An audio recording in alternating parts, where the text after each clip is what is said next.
students. Good morning students. In the last class we discussed about step-by-step switching process in Strowger and also with an example how to establish a connection between calling and call subscriber for a given number. Okay, but in that case we don't know how that number is given, right? In this class we will discuss how to write a subscriber line number for a Strowger switching system. So for that I am taking an example of 2-motion selector switch. It contains some 10 levels, okay, 0 to 9, and each level contains 10 outlets, okay, 0, 1, 2 and so on 9. Okay, so this is the structure of a 2-motion selector switch. Now our objective is to identify the contact number. So this table gives the contact numbers. Since it contains 10 levels and 10 outlets, totally this particular switch is going to accommodate 100 contacts. So these contacts are given in this table. So how to write these contact numbers? The first digit indicates the level number and the second digit indicates the outlet number. Okay. Generally, in Strowger, the level 10 or outlet 10 is represented with 0. Level 10 as well as outlet 10 is represented with 0. Okay. So because it is 10, I am naming it as 0, and the 1 indicates that is the outlet number. For example, if you take 72, in 72, the 7 indicates the level number and 2 indicates the contact number. So in this diagram, so this is the level 7. This level 7, this is outlet 1, outlet 2, outlet 2. Okay, the Viper is going to connect to outlet 2. Clear? So based upon the dial number, the Viper will move vertically as well as horizontally to reach the appropriate contact number. Therefore, we call it as a 2-motion selector switch because it is moving vertically as well as horizontally. Okay.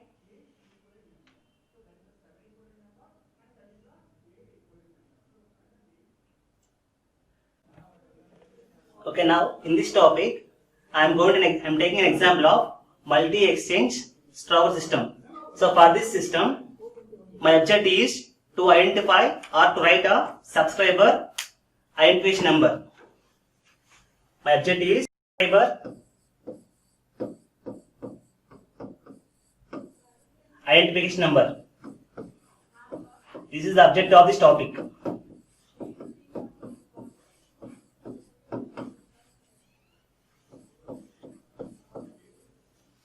Okay. Now, before discussing this, one important point is Strowger uses direct control concept or direct control system. In direct control system, each Strowger exchange must reserve one level for outlet connections. Okay, for each Strowger exchange, it should allocate or reserve one level for outlet connections. Okay, now taking that point into consideration, here all the exchanges are going to consider or reserve level 0 for outlet connections. Okay, now, so this first one is over, right? Level 0 for outlet connections in all the exchanges. What is this A, B, C, D and all? All are representing the exchanges. Okay, now what this one indicates? This one indicates in the level 0, the first outlet is connected to B exchange. Okay, similarly, the second outlet is connected to ith exchange. Similarly, for B exchange, 0th level is reserved for outlet connection. In that, the 4th outlet is connected to C exchange. Got the point? So this is the already predefined contact numbers given for this multi-exchange network. With the help of this table, you should write down the subscriber identification number. Okay, take an example. For example, a subscriber in A want to make a call to a subscriber in F whose line number is 1457. Take an example. A subscriber in exchange A want to make a call to a subscriber in F whose line number is 1457. Okay. Now from A you can see how many paths are available. From A I can move to I exchange, then H exchange, G and F. This is first path. Similarly, to reach F I can use A to B, B to C, C to J and J to F. This is the second path. Is any other path available? Yes, still some more paths are available. From G, from A, I, H, G, this is third path. Similarly, from A, B, C, D, J, this is the fourth path. So, multiple paths are available, right, to reach the subscriber in F. But which one is preferable? For time being, I am choosing the shortest path. So, how many shortest paths are there here? Path 1 and path 2 is shortest path, because to establish a connection between A and subscriber in F, it includes only 3 exchanges. Here 3 exchanges are I, H, G. Here it is B, C, J. In the remaining cases, it contains more than 3 exchanges. So, for time being, I am taking the shortest paths. What is the path? So, first path is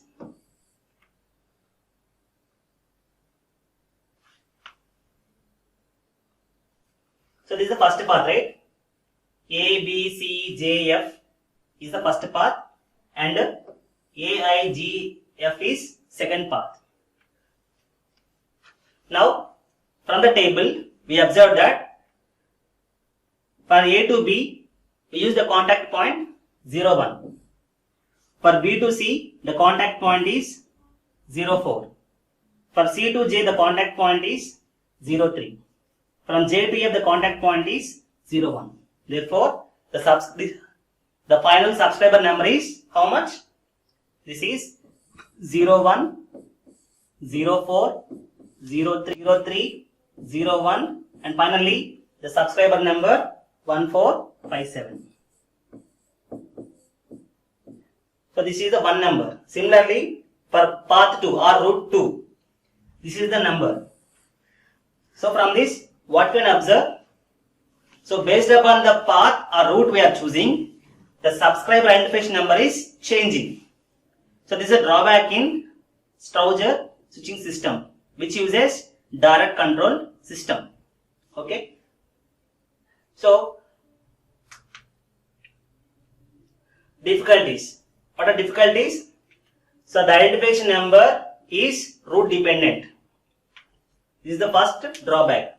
What is second drawback? The user must have the knowledge of topology. That is how it is routing, for which exchange it is allocating the outlet connection level. So, if we know the entire topology, then only we can able to call a subscriber. Okay, this is the second drawback.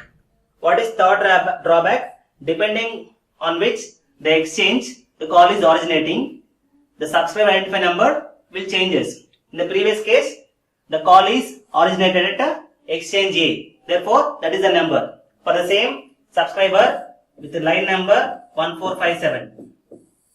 The line number is same, but the call is originated A, that is the number.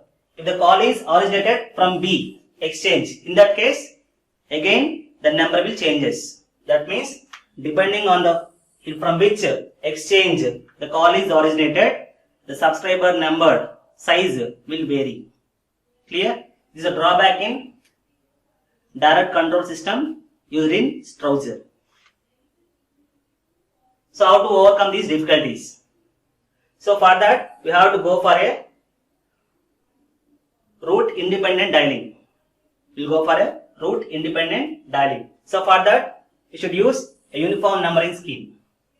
In uniform numbering scheme, we have divided two parts. One is called as exchange identifier as well as subscriber identifier. Clear? So this is the numbering scheme we should use to overcome the drawbacks in direct control system. In case of cross-bar switching system, we use uniform numbering scheme. Okay. So understand 2 points. One is direct control system and second one is common control system.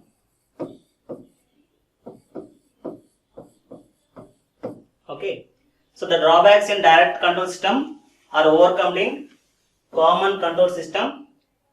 The system is adopted by crossbar switching system.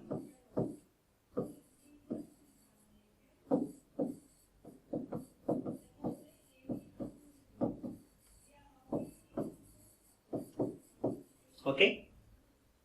Next. Now we'll discuss in detail about the common control system. What are the fundamental features? The fundamental feature is a user is assigning a common logical number.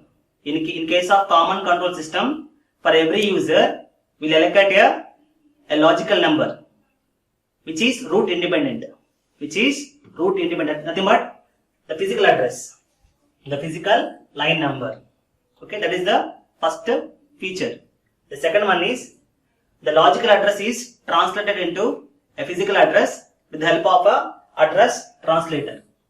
The address in case of common control system, okay, the logical number is converted to a physical line number with the help of this address translator. Therefore, wherever the call is originating, okay, the number may not vary.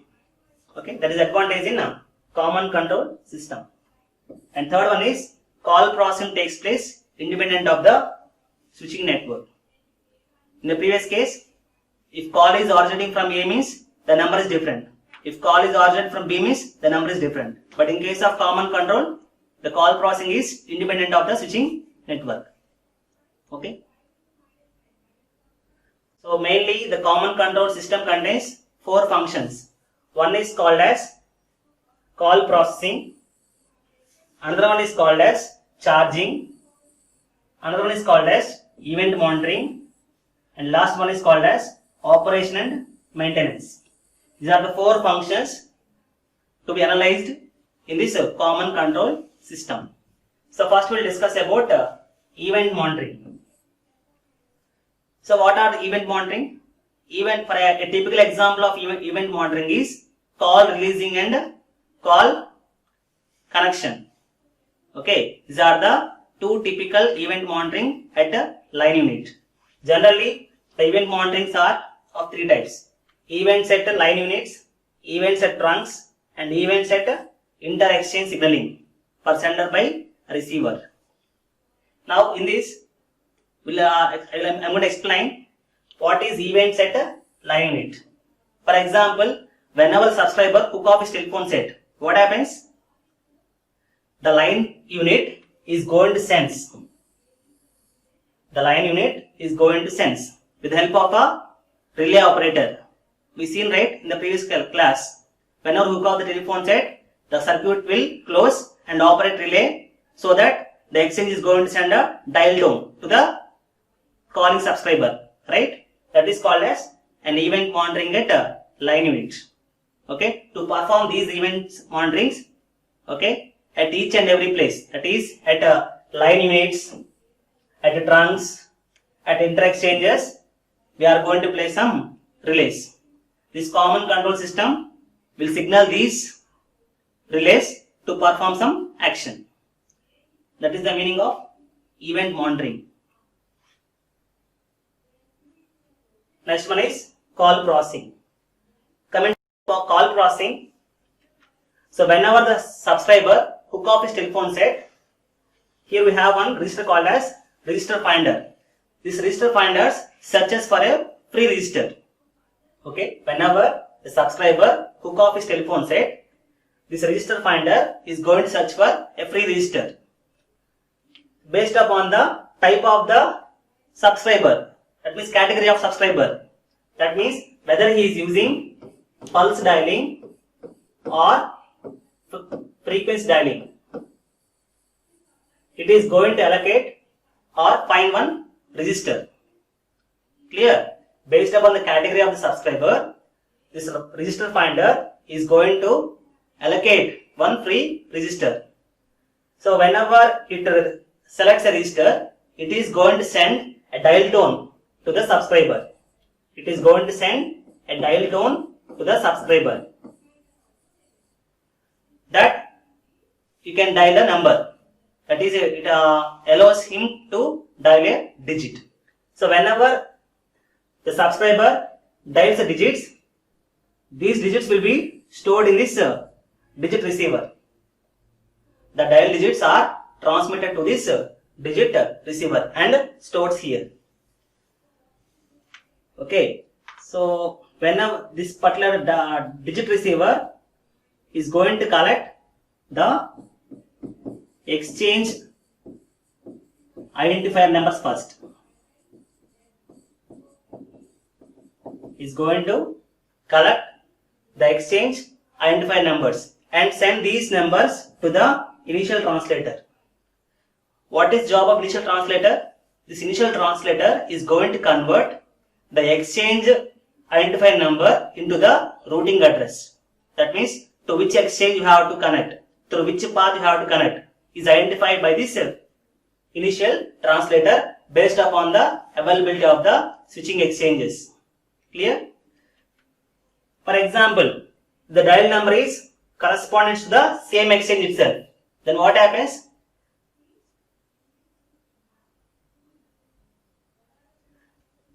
If the dial digits is corresponding to this same exchange, then what happens? This final translator will send this data to this initial translator will send the data to the final translator. This final translator is going to identify the line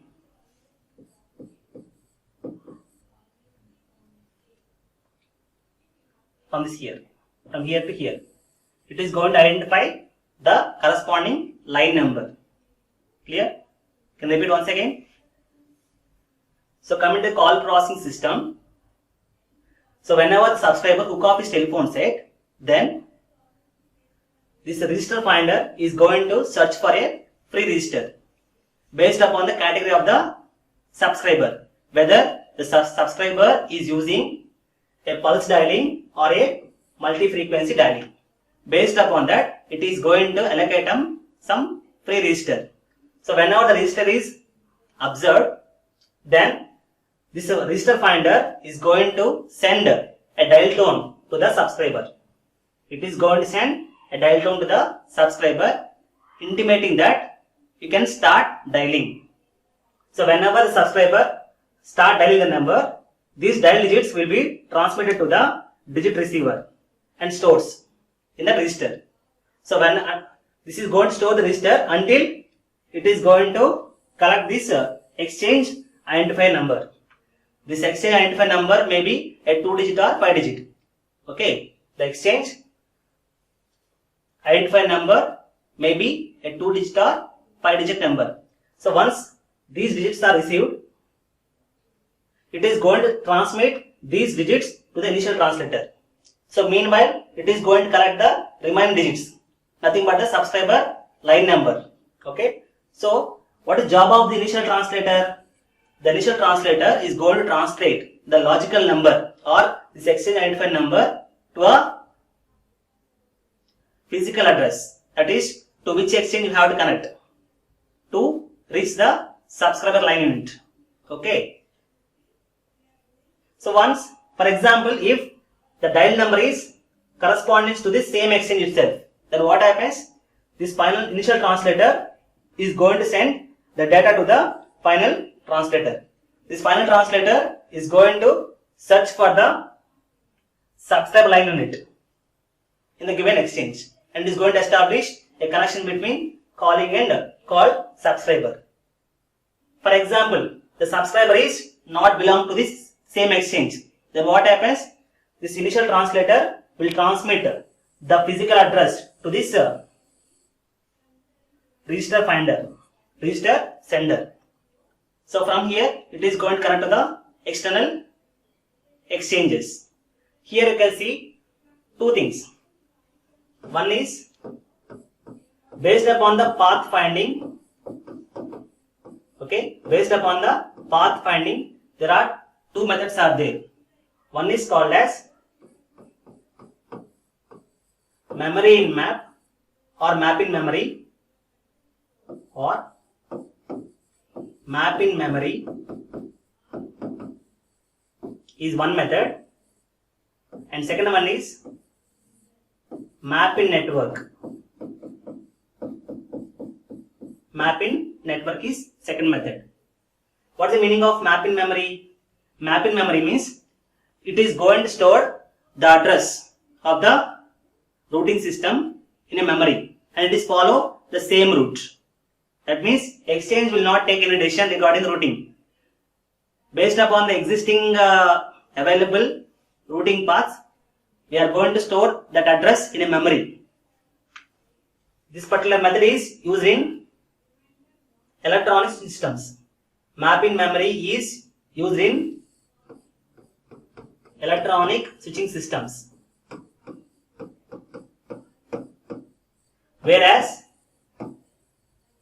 the map in network is used by crossbar switching systems. Got the point? Based upon the path finding mechanism, there are two types are there. One is called as map in memory method, another one is called as map in network method. What is map in memory method? In map in memory method, okay, it is going to store the routing address in a memory. So based upon that, it is going to select the appropriate exchanges and establish a connection between calling and call subscriber. Okay, this method is used in electronic switching systems. The second one is called as map in network. That means the exchanges will take the decisions. From one exchange to another exchange, the data is transmitted. That exchange can able to take decision through which route it can able to transmit the signal. That is called as map in network. This method is used in crossbar switching system. So this is nothing but a call processing. Okay, next one is charging units. Charging means collecting the money for making the calls. Here in charging, you can see some types. Call bearing. So charge depends upon the type of subscribers as well as depends upon service of the subscribers. For example, I can put call bearing. What is call bearing? If I use the service of call bearing, I cannot make STD calls or ISD calls. Is it correct? I can do only local calls. Next one is call priority. What is call priority?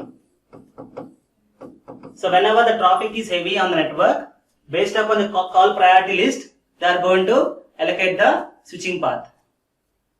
And third one is originate routing. Call originate routing. What's the meaning of call originate routing? For example, some services are there like 100 and 108. In that case, this call should be connected to the nearby exchange. For example, I am staying at Tenali. If I dial 100, then what I have to do? This call must be connected to a police station in Tenali, not at Vijayawada or Guntur. This is called as call originating routing. Clear? If I am dialing 108, then it has to reach to the 108 in Tenali itself, not in Guntur or Vijayawada. This process is called as call originated routing. And charging. Nothing but, for example, I am doing a STD call. In that case, based upon the call rate, it has to charge for 1 minute 2 rupees. If it is local call, it should charge 1 rupee for 1 minute, like that. In some cases, we may have free calls.